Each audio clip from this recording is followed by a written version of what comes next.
မြန်မာလန်ကိုဖနက်မှာစီးထားတဲ့ဖက်ရှင်ကြောင့်လူပြောများနေတဲ့ဂျွရှွာဗန်အခုချိန်မြန်မာတနိုင်ငံလုံးစောင့်မျှော်နေကြတဲ့အားကစားပွဲစဉ်တစ်ခုကတော့မြန်မာကုံဆောင်ချင်းတိုင်းသားလေးဂျွရှွာဗန်နဲ့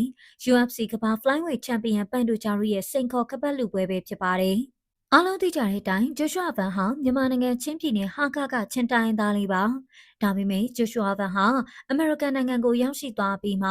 ကမ္ဘာအဆင့်မြင့်ဆုံး UFC ပြိုင်ပွဲရဲ့ Flyweight တန်းမှာကစားနေတာပါ။ဂျိုရှွာဗန်ဟာကမ္ဘာအဆင့်မြင့်ဆုံး MMA ပြိုင်ပွဲတစ်ခုဖြစ်တဲ့ UFC ပြိုင်ပွဲမှာကစားနေတဲ့တူရဲတော်မြန်မာကုံဆောင်ကစားသမားပါ။ဒါအပြင်ဂျိုရှွာဗန်ဟာအခုဆိုနိုင်ပွဲများစွာရလို့ကမ္ဘာချန်ပီယံပန်ဒူဂျာနဲ့ချန်ပီယံကပတ်လူပွဲကစားရတော့မှာဖြစ်ပါတယ်။ဒါကြောင့်လည်းမြန်မာနိုင်ငံသားတွေကအားပေးဖို့တက်ကြွနေတာပါ။ဂျိုရှွာဗန်ကိုရိုင်းကလည်းအမေရိကန်နိုင်ငံမှာနေထိုင်ရပေမဲ့ကိုမြန်မာနိုင်ငံကိုမမေ့လို့မြန်မာအလံချုံကမြန်မာဖက်ရှင်တွေနဲ့သူဟာမြန်မာနိုင်ငံကိုစားပြုကစားသမားဖြစ်ကြောင်းအမြဲတမ်းပြသလေးရှိတာဖြစ်ပါတယ်။အခုလည်းဂျိုရှွာဗန်ဟာပန်ဒိုဂျာနဲ့ပွဲမတိုင်ခင်အင်တာဗျူးတွေမှာမြန်မာအလံကိုဖနက်မှာစီကအင်တာဗျူးတွေဖြေနေတာပါ။ဒီလိုလုပ်တာဟာတခြားနိုင်ငံမှာဆိုဖက်ရှင်တစ်ခုဆိုပေမဲ့မြန်မာနိုင်ငံမှာတော့နိုင်ငံလန်ဆိုတာမယုံမသိမလုပ်ရဘူးဆိုပြီးပြောကြတာပါ။တချို့ကလည်းဖက်ရှင်ဆိုတာဘာဆိုင်လို့လဲဆိုပြီးပြောကြပါတယ်။ပရိသတ်တို့ကရောဘယ်လိုမြင်ကြသလဲဆိုတာပြောသွားကြပါအောင်ရှင်။